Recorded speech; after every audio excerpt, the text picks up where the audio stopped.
Hello. We're back again. Welcome to Crypt Chat UK. He's Pete Marshall. And he's Shabazz. And we have Sarah with us, don't we? Hi, my name's Sara Luterman, and I'm a freelance journalist in the US who covers disability policy and politics. So, nice to meet you, Sarah. Could we start by asking you, how you got into journalism? Yeah, I sort of fell in love with it slowly. I didn't study it in university. I initially was working in the disability nonprofit sector, and I've always loved writing, and I've always loved telling stories. And also, this is a little bit autistic of me, but I'm not good at not just saying the thing. And journalism is a career where you get rewarded for saying the thing. So it's I just have really fallen in love with it, and sort of slowly transitioned from doing more nonprofit work to more journalism work. And at this point, the majority of my income comes from journalism, which is really exciting. And So why... I think, just to say, I think in general, our discussion today will be about Joe Biden, and will be about kind of how his campaign interacted with disabled people, because there has been a whole bunch of changes and interactions, and we've saw a couple of stories that you've written, and that was kind of what interested us. Yeah. Also, there's been a whole bunch of discussion around policy, and I think some of it has been wildly overblown, and honestly some of it has been really mean. Like, some of it has been like, oh, it's going to be no better than with Trump. And honestly, like, both of those things feel are probably wrong. And so we were like, okay, who can we find who is actually going to be able to put a bit more sunlight onto this topic? So you'd have to have a banana for a brain to think that it's not going to that it's going to be no better than under Donald Trump. I don't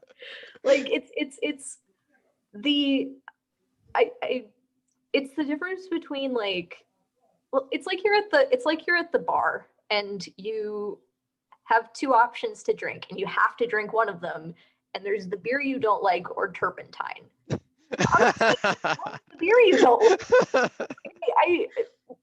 Joe Biden is not going to poison us, which is good. It's obviously going to be better. I think that people that think it's not going to be any better maybe don't really know as much about poverty programs or the absolute arson that the Trump administration has been committing towards those programs. I mean, at minimum, the people in charge won't be actively dismantling things, so that's good. I mean, so I think the start of this discussion goes with, what has he been doing so far?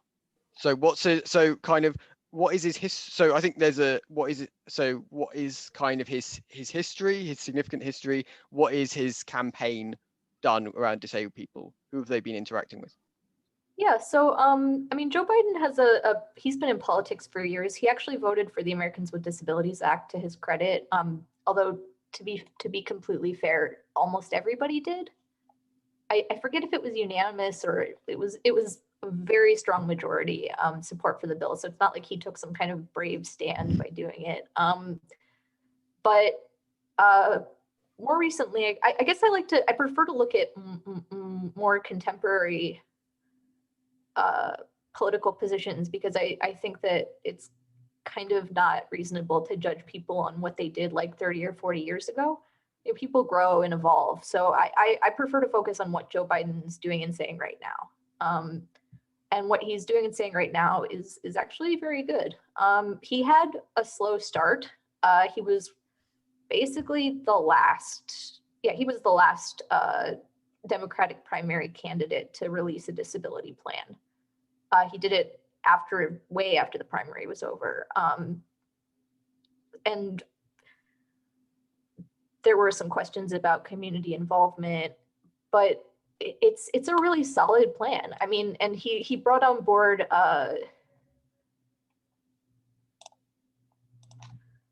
Molly Doris Pierce, who had been working on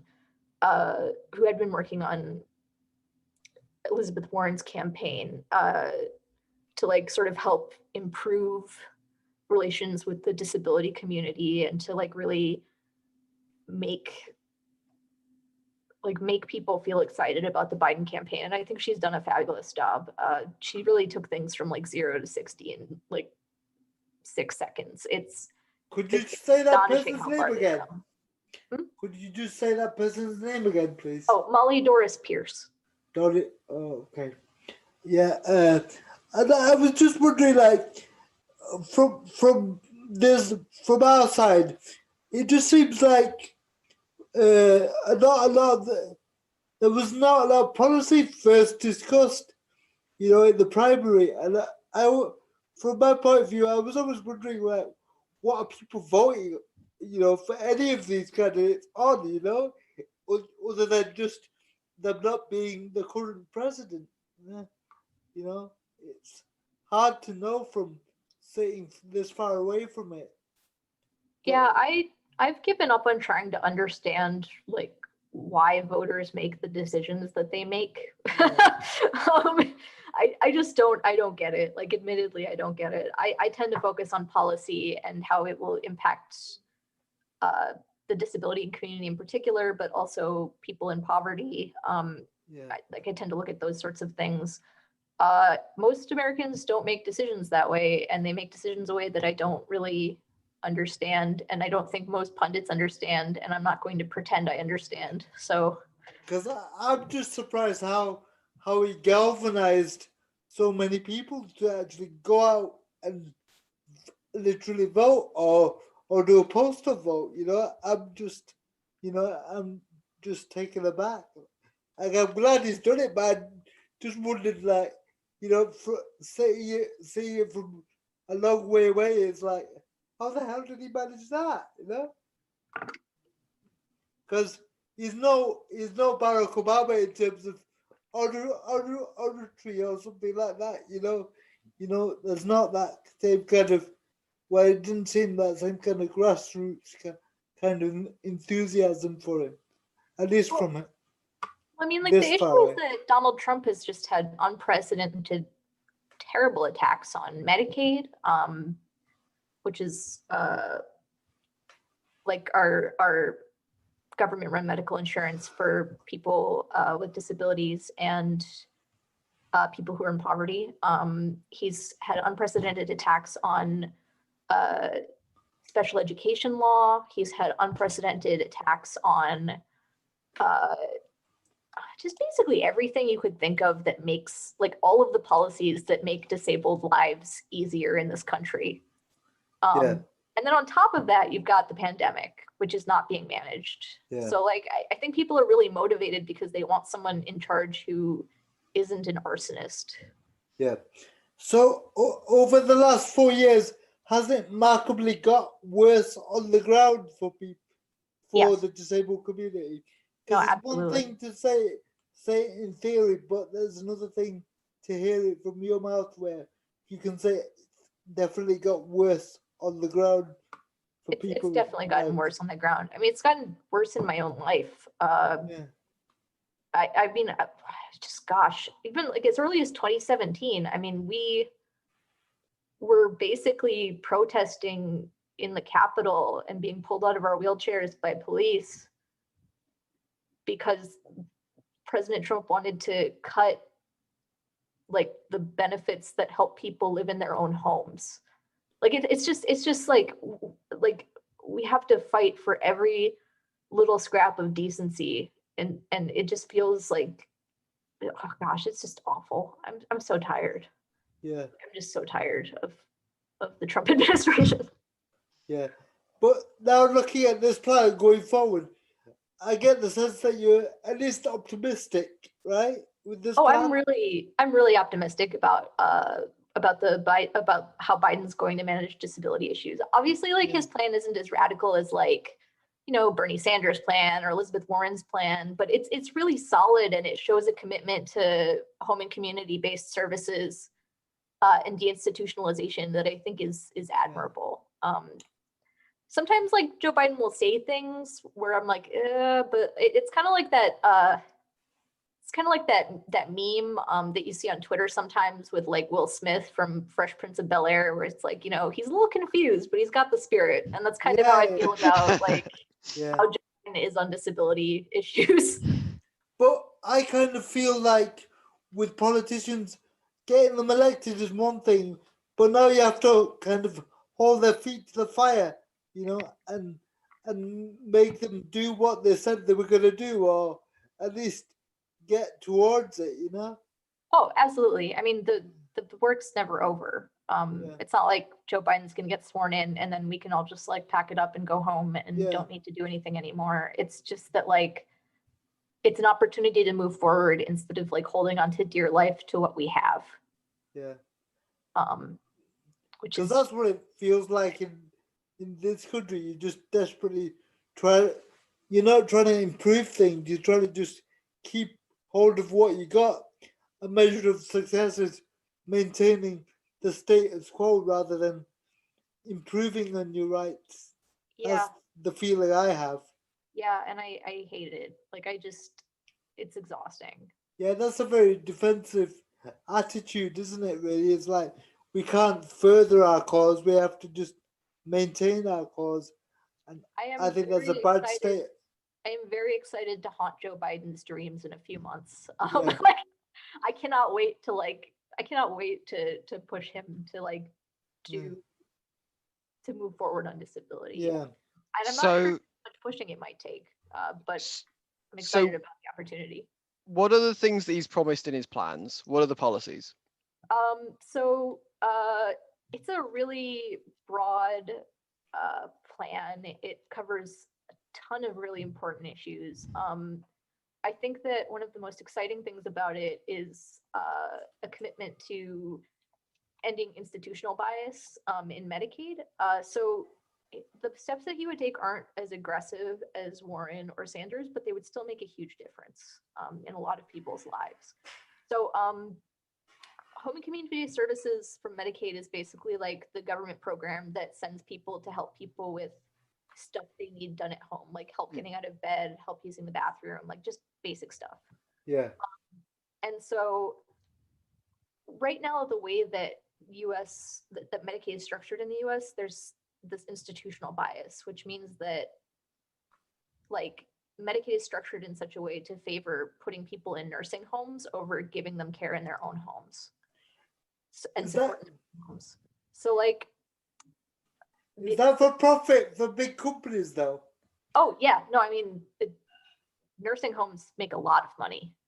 And they've done a lot of lobbying around this issue. But like so like it basically, like if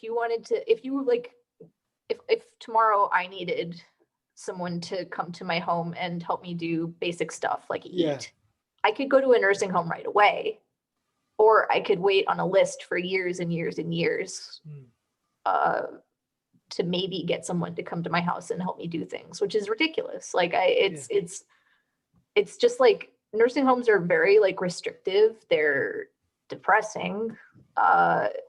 People should be able to live in their own homes and live their lives.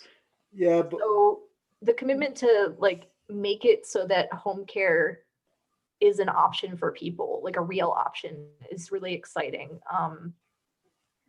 Like the stuff that like he's doing to like advance that is kind of really wonky. I don't know how much I should get into it. Like it's probably very boring for normal people, but I'm excited. Yeah. So just out of interest, could you give us a brief idea of what it would actually mean? What you would think it would mean? Would it still mean a list? Yeah, so it's not possible for the federal government to get rid of waiting lists overnight, unfortunately. The US system is sort of ridiculous shaped in that half of Medicaid is paid for by the states and half is paid for by the US government, like the federal government. So like the waiting lists are at the state level, and they're that way because home and community-based services aren't mandatory under the law. but nursing homes are mandatory. So it's about like what they have to pay for legally. And the thing is, if you don't require someone to pay for something, they won't.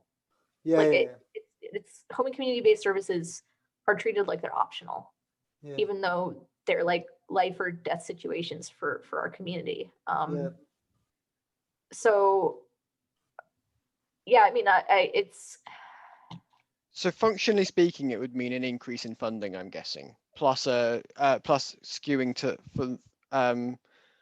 skewing the market to have more.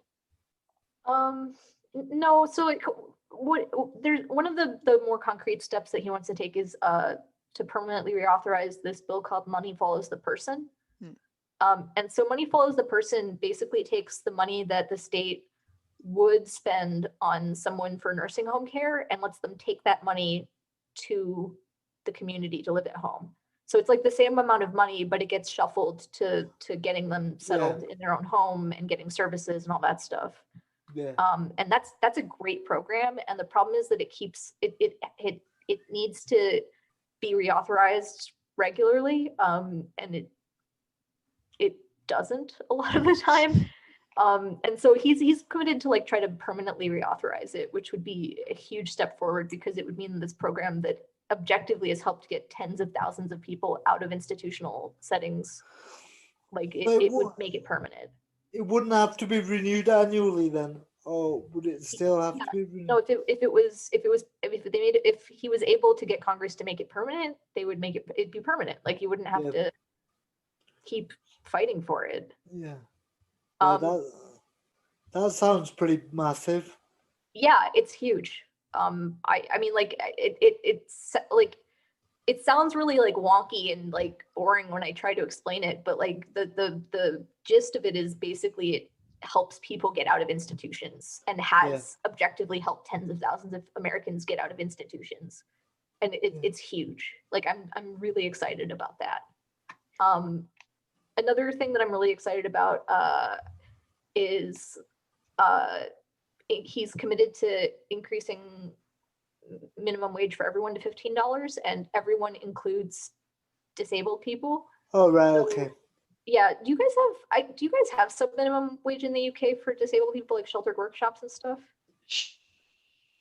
Yes. Yes. They're very it's pretty obscure, honestly, and there's like, and it's an entire topic unto itself, but it's not generally it's very constrained in terms of who can have it, and there's a whole bunch of topics, but theoretically, yes, is a short answer. He's committed to extend minimum wage to people, to everybody, like to abolish sub-minimum wage. So like the way that the sub-minimum wage works in the US is that people are paid piecemeal. So like say you're working on like making widgets, you get paid per widget as a fraction of how long it would hypothetically take a normal person who isn't disabled to make the widget. Yeah. So what that often boils down to is like people make pennies an hour. And yeah, it's just really just a question. How complex a widget would we be talking about here, hypothetically? Complex. What? Sorry. What would be? I mean, generally, and again, I don't agree with this argument, but the argument that's normally given in the UK is that it's basic. This is basically these like sheltered employment things are basically like they're basically it's highly constrained in terms of what you can actually do, and like in terms of like you can barely make a profit out of it.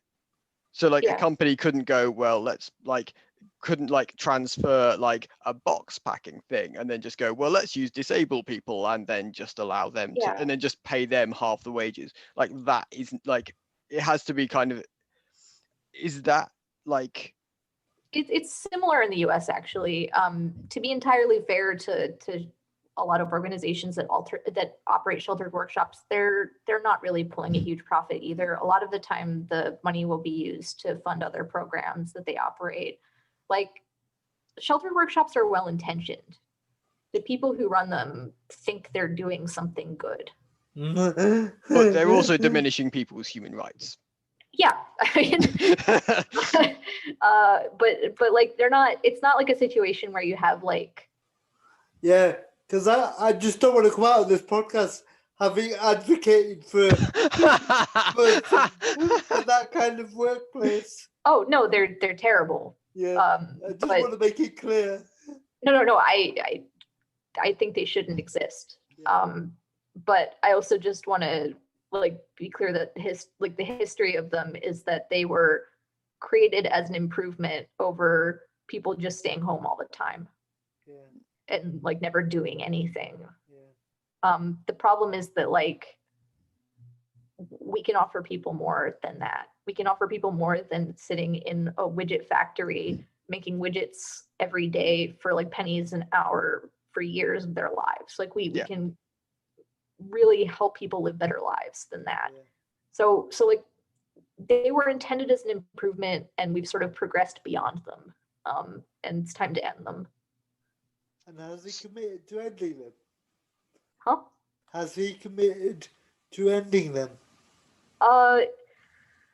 So he hasn't committed to ending like sheltered workshops in terms of like a bunch of disabled people working together in a space, but he has committed to ending the sub-minimum wage. Okay, and this so everybody there would get the same minimum wage that everyone else gets, like if you worked at McDonald's or like, and that's a big step. It's definitely somewhere where other primary candidates went further than he did. To be honest, I just think like paying people real money is a really big step.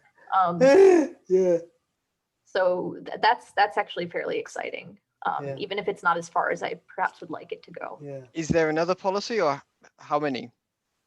Oh, there's a ton. I mean, like the actual policy page is like 40 pages. Like it's very long and very complicated. But I like that because it shows that they really thought about like how to do this.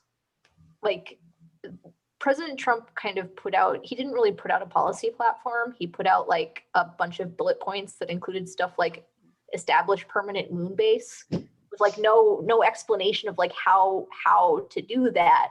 And so I just appreciate that like that Biden's team sat down and really thought out how they're going to do the things that they're saying they want to do. So so in terms of like, we can't talk through 40 different pages in the next 45 minutes odd.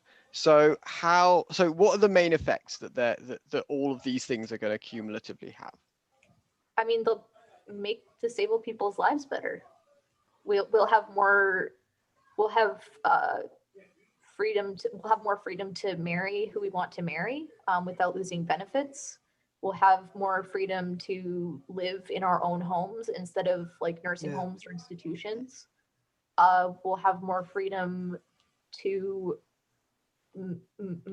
direct our own services, like hire and make decisions about who our staff is that comes into our homes to like help us do things. But just so many things. Like it's hard to stress how big a lot of the things that he's proposing are. I have a like a question for you, or maybe a discussion point for us that just came to me then. You know, this plan, do you think this plan takes you back to the Obama era, or does it take you beyond the Obama era? So that was actually my big concern before Joe Biden released his disability plan. But originally, like they sort of had this sort of short list of bullet points that promised to take things back to the Obama era. I think that what Biden is promising now would take us forward. It would go beyond what President Obama was able to do. Yeah. And I think that that's really important. I mean, it's absolutely beyond what President Obama proposed, which is great. Like I'm really, if at this point he was proposing that everything would just be like it was under the Obama administration, that would still be an improvement. But he actually is committing to try to move things forward. Because I think that's really important. You see, that you can't just go you know, when the new government comes in, you can't just go, oh, we need to go back to the status quo, what we had before we had this terrible 4 years. You know, we have, because lives move on. Yeah. We're dealing with real people's lives here. And that is what I thought was key. I wanted to find out whether, in your opinion, whether you thought it was moving beyond the Obama era, which is obviously nice to hear that you. Yeah, I mean, it doesn't move it like as far beyond the Obama era as, once again, like but Sanders' plan or Elizabeth Warren's plan, but it's still forward, which is great.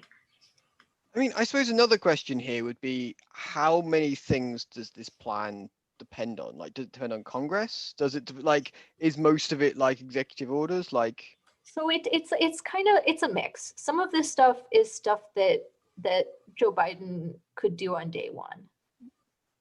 Like, for example, he is committed to hiring a certain percentage of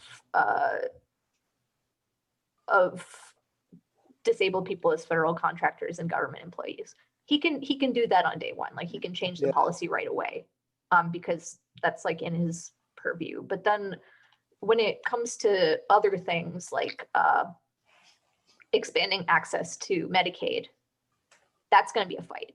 Like, that's going to be, he's going to need to be able to get Congress on board. Like, he's going to, so that's one of the reasons, like, I'm sort of really watching the Senate elections, because he's going to need a Senate majority to do some of the things on this list. And it's a big part of why Obama wasn't able to move as forward as he wanted to. It's because he didn't have the Congress on his side to enact his agenda. And the thing is, like, what kind of stuff will you be looking for, do you think, on day one, to give you an indication that he is gonna, like, be the president that this piece of paper says he could be? What executive orders would you like to see him pass that are within his gift to give you an indication of how he intends to govern, if that makes sense? Yeah, I mean, honestly, it's not disability specific, but I would love a competent, like, federally, or like a competent federal response to the coronavirus. Yeah. And I think that he's doing that. And I understand, like, I understand if we don't get to, like, the benefit cliff on day one because people are dying. Yeah. So I think that, like, the number one thing I'm looking forward to on day one that I think he needs to do is competent response to the coronavirus. Yeah, but I just think him standing up correctly and like speaking in a certain way will be like a level of success.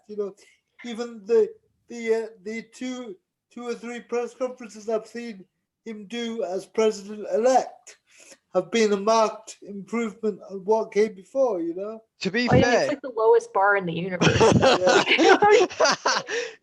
I was just about to say, one of the most, like, it was like it. I was watching one of his press conferences where he was saying how, like,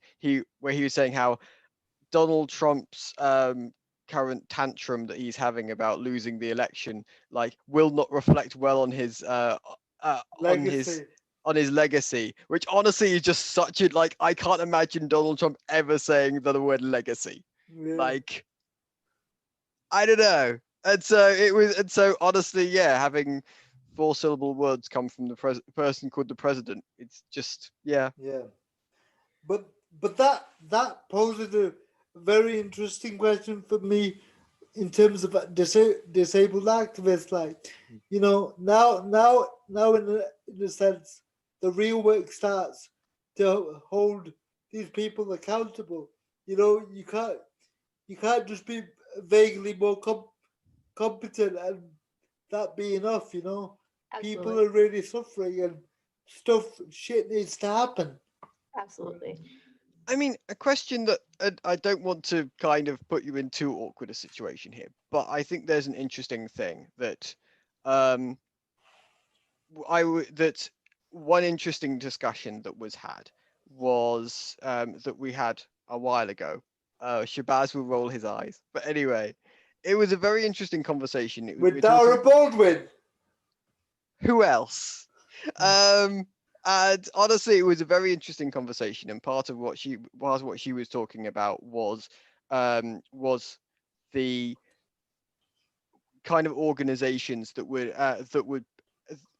be regarded as kind of what is a disability topic, and what is a and which organizations we're going to be let through the door. Because I mean, one thing she was talking about was kind of safety officers, basically policemen in schools, and how disability was treated differently by them, and so and there's a whole bunch of kind of race disability kind of intersections that I think that again, how are they dealt with in the policy so far? Which organizations are being allowed to discuss them or discuss? I mean, I don't really know a lot about. I have like a basic idea of who's at the table, but it's really insider baseball and probably wouldn't make sense to anybody who doesn't know all of the disability organizations. But I do think that policing is sort of an area where I think Biden lags a little bit in terms of disability, because his platform advocates for more training. And we don't have any evidence that training for police in terms of disability does anything. No. Like it's a commitment to spend money on something that we don't even know if it works. Yeah. So I'm a little bit frustrated by that. Like I was looking to see if there was research that supported this idea of like doing more training, and I found like 2 studies, and they used as a metric like self-reported, like the police officers involved self-reported what they thought about disabled people before and after.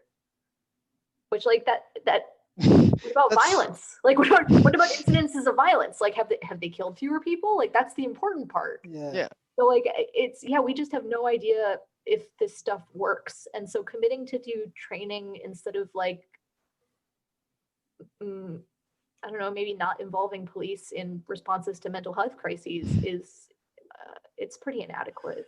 Training is one of those words that to me just says that you're just doing a filler, you're just buying time there, you're not actually dealing with the issue. It's like a we want to look like we're doing something without changing anything. Yeah, it's a bureaucratic answer to a real big problem. In many ways, I would slightly take a different tack and say that it is necessary, but not. But I think that it's also vague enough, and it's kind. It's the equivalent of like when Donald Trump says, "Oh, only legal votes should be counted in the election." Like, I mean, no one disagrees with that. He's not wrong. But the problem is that he is just the worst person to make that argument, and we know what he's talking about. And in the end, education is a bit in the same kind of category that, like, I mean, I'm sure no one here is going to go, well, we need worse educated police. You know what the worst thing about police is? Their education. Like, it's, it's, no one's going to make that argument.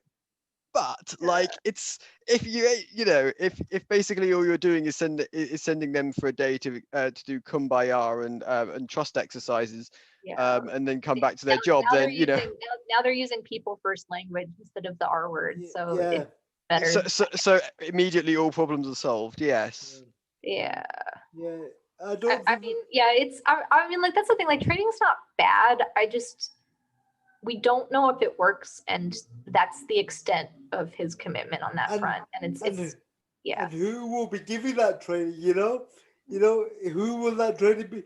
I know you don't know, but that's always the question. It's just like, you can say we'll train these people, but by who? Yeah, I mean, I guess that's another issue. Like, I haven't written about this yet, but I've been sort of pitching it around. So like there's just a lot of the training is done by like white disabled people and families that don't like understand or want to have real conversations about race. So like, for example, there's this technology called Florio that's like a training program that was featured at this big autism science conference last year that I went to and reported on. And Florio is supposed to help train autistic people to interact with police better. And so the problem with Florio is it's race blind. Like, it's supposed to train you on how to interact with police, but like the police in the program don't see race. So like in real life, like the police aren't going to respond the same way to everybody. No. So it's just really frustrating and makes the technology much less useful. Yeah. But it seems really obvious that nobody at that conference, for example, can recognize that, you know. I mean, this is another question around intersectionality, I think, that honestly disability is normally kind of separated from race, as if those two issues can be separated. And, you know, like actually a fair amount of the police shootings like take place, I think it might even be a majority, are people who are both black and have various forms of disability. You know, I've seen loads of people with autism. Honestly, mental health is, I think, the most common, although, you know, that's also a pretty generalized term. So honestly, if you compare all, so yeah, it's so partly there's an element of that they're wrong on something and they're not thinking it through. Yeah. Because I mean, yeah. Sorry, go on. Because I mean, it's worth pointing out that, like, if you're part of the difference between talking to the police to a computer and talking to the police is just the stress. And honestly, like, if you have disabilities or mental health, that's going to be you know, you're going to be stressed, and that changes the experience. And you can't change somebody's like nature in 1 or 2 days of training. You know, if they've done something for a lifetime and then all of a sudden you send them on a week course, you're not going to change their entire outlook in a week. I would suggest. But getting back to the Biden plan, one question that popped into my head was, do you think that this plan was written with the virus in mind, or do you think the virus would blow this plan out off course? Oh, no, I mean, they were definitely, there's actually a separate disability specific plan for coronavirus. Like, they really thought, I appreciate that they really thought about it. Yeah. I'm not concerned about coronavirus derailing this stuff. I mean, would you like to talk about the coronavirus and disability plan? Because yeah,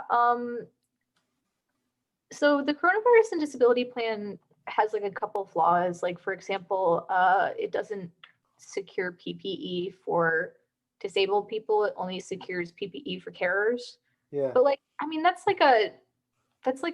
think that was just an oversight. Like, I'm not reading into that too much. Like, I think that like they really have put a lot of thought into it. I am a little bit concerned about some of the people involved with President-elect Biden's coronavirus response. Specifically, one of the people on his team to manage the issue is Dr. Zeke Emanuel. I'm actually not sure how to pronounce his name. Yeah. But basically, he's a bioethicist who has said some things that are just really terrifying to me as like a disabled person. Firstly, he's advocated for the return of asylums. Right. Like, but these ones will be nice and they'll have a pool and like clean sheets and like it's just ridiculous. Great, I can't afford it. I'm looking forward to going already. Yeah. It's like the problem isn't that like the sheets weren't high enough thread count. The problem was that it was a total institution that like destroyed people's autonomy. Like, and so then the other issue with him is that he wrote this article for The Atlantic called "Why I Hope to Die at 75," Basically, he thinks that life after 75 isn't really worth living. That like disability that people develop just diminishes their quality of life so much that there's no point in being alive. Have you read the article? Yes. Do you think it's worth reading? Yes. Would you send it to us, please? Yeah, absolutely. I will say sorry, like, go on. Oh yeah, I will say he's not like claiming some kind of like Logan's Run situation where like you turn 75 and like someone comes for you. Like it's not like the Atastupa in like Midsommar where like the old people have to jump off a cliff all of a sudden. Yeah. Like it's not like that. It just says things about how he values disabled life or devalues disabled life. Like I'm not about him like going into a nursing home and like, you know, killing a bunch of people. But I'm concerned about like how he thinks about the value of disabled life, because when we're dealing with coronavirus, there's the issue of like a triage, there's the issue of rationing. So if he thinks that elderly and disabled people's lives are worth less, who has to wait for care? Who has less access to resources? Yeah. We do. Yeah. That's my concern with him. Yeah, that's pretty dark, isn't it? Yeah. I do think like it's kind of, I think Joe Biden's older than 75. Yeah, he's gonna be 78 in a few days' time. Yeah, so I mean that's kind of funny. Like Joe Biden has outlived what Dr. Emmanuel thinks is quality. Yeah. And that leads me on nicely to my next question. And my question is about Kamala Harris, because Joe Biden is going to be 78. And for me, it's a big question in terms of who the vice president is in America, in terms of, especially this time around, with Biden being one of the oldest candidates ever. Yeah. You know? So what's her politics like? I mean, I think that Harris is I think she's very similar to Joe Biden in a lot of ways. I think that I understand why he chose her as running mate. They have a lot in common in terms of values. They're both very moderate. They both are interested in responding to the times and don't necessarily have like a deep ideological bent. I think that she would be perfectly competent. I mean, I think she'd be fine at it. I'm not particularly worried about that. I don't think she'd be worse or better. I think she would be about the same, which is good. Like that's what yeah. I just wondered because it could actually be hopefully nothing happens to it, but it could actually be a reality that, you know. Yeah, I mean, but the thing is, like, I don't like talking about the health of the candidates. Like that's been a big thing in the election in the US. Like the Lincoln Project made like commercials making fun of how President Trump holds a glass of water or walks up a ramp, or like even like back in 2016, like people were like talking about Hillary Clinton's health like she was dying because she like fainted one time. Like it just we could all die at any moment. Like a meteorite could come and like hit me right now. And I'm 31 and I could die right this second. So I think that it's just best to like not, like, it's obviously good to be prepared. And I think that Biden has prepared for worse possibilities by putting Harris on his team because they're so similar. But I just think that it's not really like worth it to speculate about candidates dying just because I mean we don't know what's going to happen. Like I think in some ways it ends up being a toxic masculinity thing, and honestly I think it becomes an awkward element where Donald Trump basically kind of embodies toxic masculinity, and so in some ways it's kind of hilarious the fact that he himself is just so utterly pathetic by those standards. Having said that, like I think that as a group it's just unhealthy for all parties really in this context. So no, I just thought it was a legitimate question. I mean it's a legitimate question. I just I don't know. I think like it shouldn't be such a big. I think people should like not pay so much attention to it, I guess.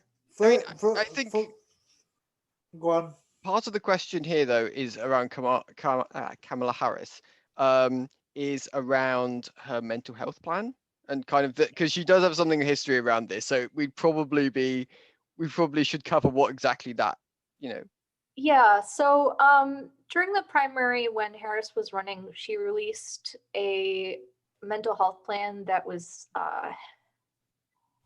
draconian. It just was, it talked about something called assisted outpatient treatment, which would basically be forced medication of certain people. And it talked about this thing called the IMD exclusion that if it was changed would allow the government to pay for new asylums. So that's bad.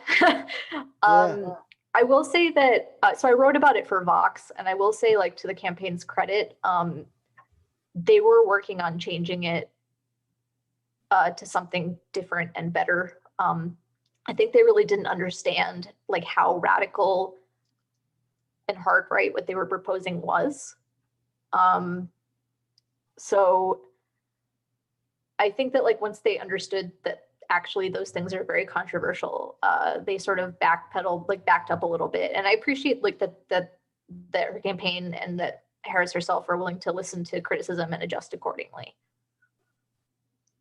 So I'm not, yeah, I'm not concerned about her actually doing those things, because I think that she listened when everyone told her it was a terrible idea.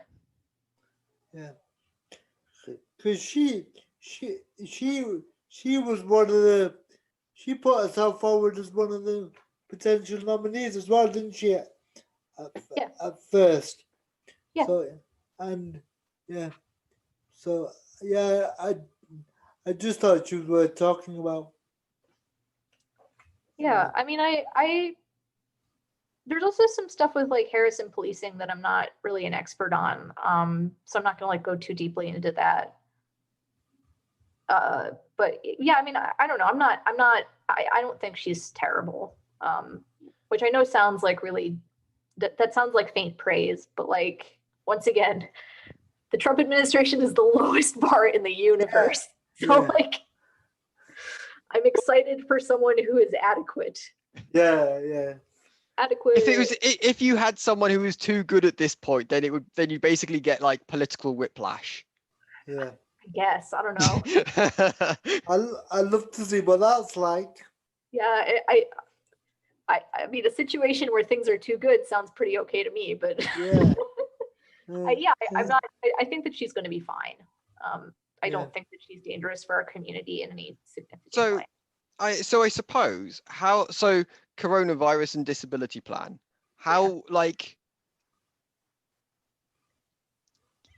given how how much of a worst case scenario does that assume? So that plan came out months ago, and the campaign's released other stuff since then. I think the biggest threat to disabled people right now because of the coronavirus, besides like dying from it, is so a lot of people are unemployed right now because our economy is pretty lousy, and that means there's less tax revenue, and that means that there's less money going to the states to be able to pay for things like Medicaid, home and community-based services. So I wrote about this for American Prospect. I'm just very concerned about Medicaid funding. And I think that Joe Biden is willing to do what needs to be done and pay to like keep those programs afloat. Whereas the Republicans are talking about it like it's bailing out the states. Like, no, it's making sure that people keep getting the services they need to survive.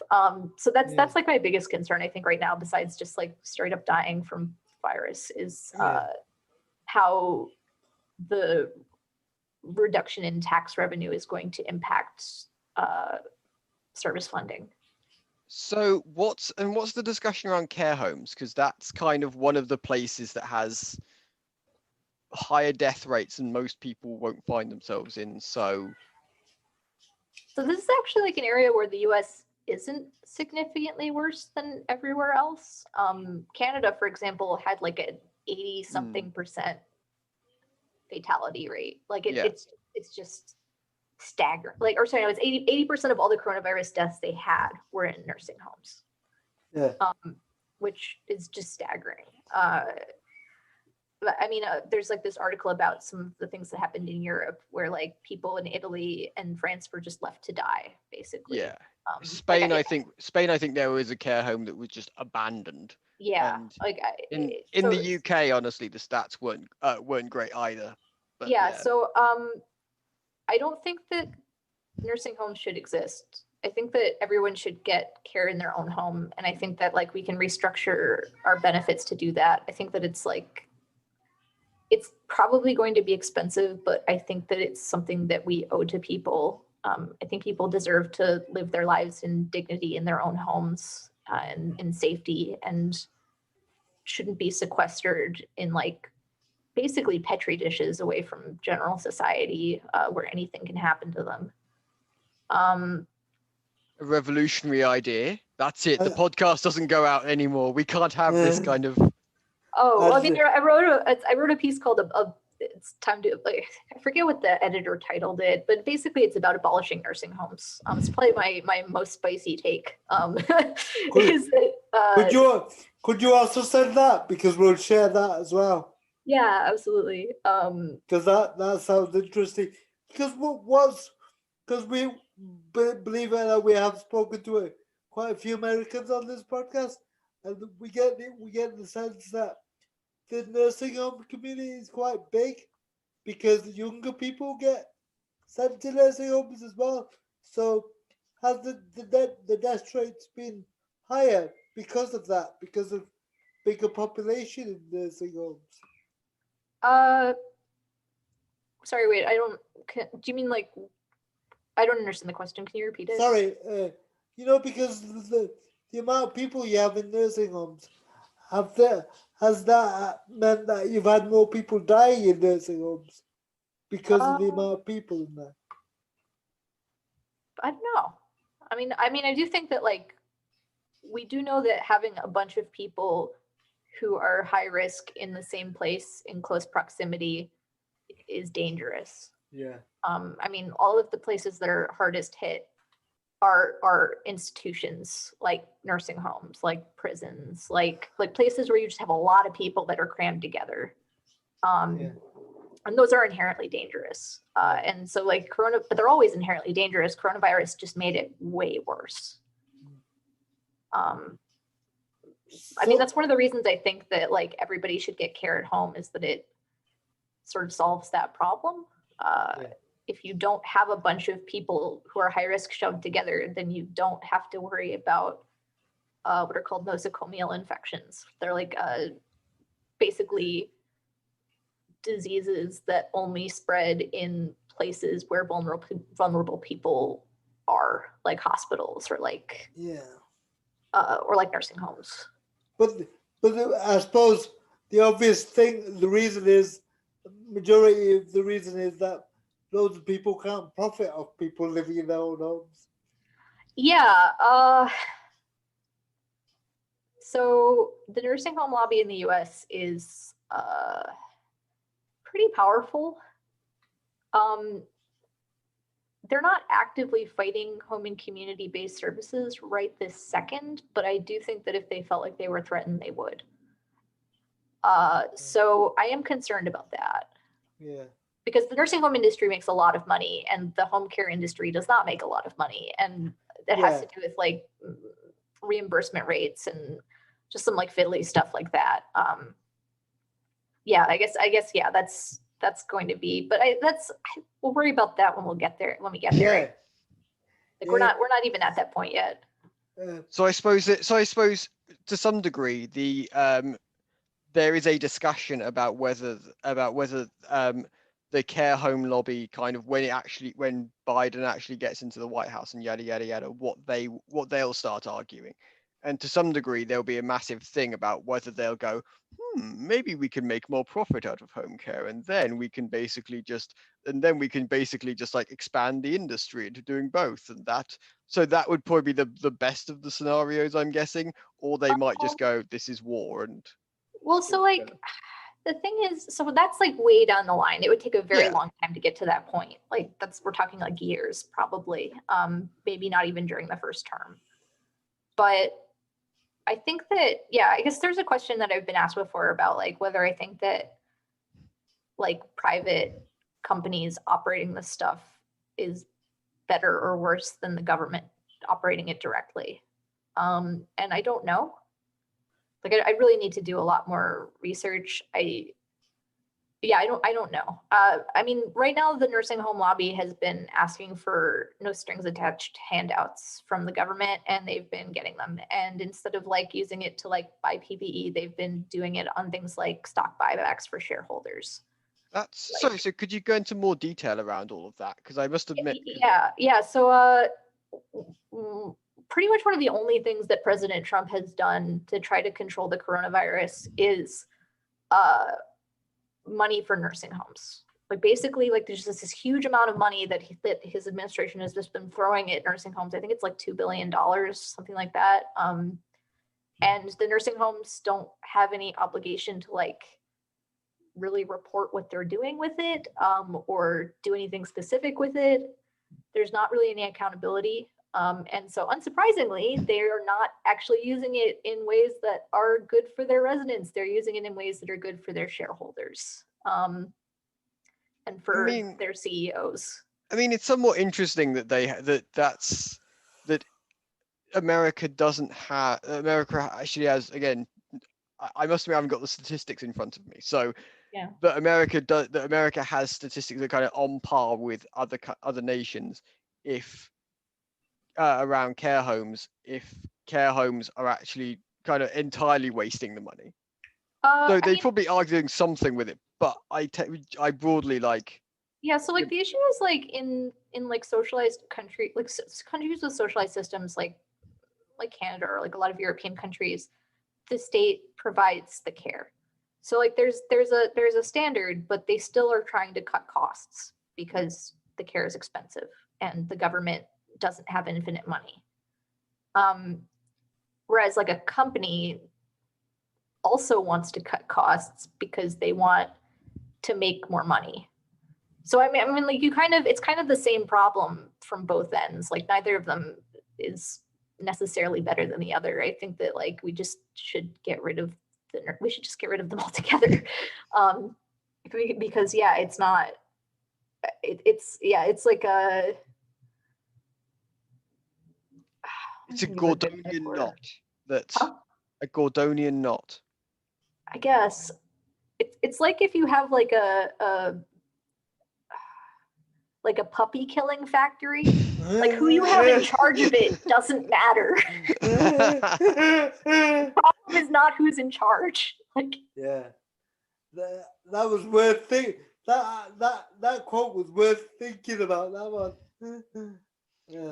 Yeah. And last one is there, because we're running out of time. Is there anything else you'd like to say before we close? Yay, Biden. I'm just so relieved and hopeful for the future for the first time in years. Honestly, I'm really looking forward to everything not being on fire all the time. Like you're laughing, but I'm completely serious. Like I'm just really looking forward to having normal problems again. That's going to be great. Yeah, I'm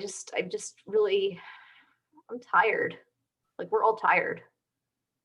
So I'm just excited about like getting like a Friday night announcement that like there's a work requirement to get food stamps or something. Like it's just like just ridiculous stuff. I'm really relieved. And people thought George Bush was bad. I mean, I was like a teenager during the Bush administration, so I don't really know if I could like make a real comparison. I don't know. It's like I think it's like apples and oranges. I think that Bush was like less bad for like domestic stuff, like at home, but he did start the Iraq War, which is pretty Yeah. bad. So that's to I guess to President Trump's credit, he has not started a pointless war in a Middle Eastern country for No, he just burned his own country down. Yeah, exactly. So it's like, yeah, it's not, I don't know. I don't think it's comparable because they're both wrecking different things. Yeah. Yeah. Anyway, with that cheerful thought in mind, right. Thank you very End of much. podcast. Thanks very much for joining us. It's been awesome chatting with you. Thanks. Yeah. Sorry, like that this wasn't like a ray of sunshine. Pretty documenting totally. No, thank you. It's very interesting. Right. Thanks. See ya. Bye. See you, everyone. Bye.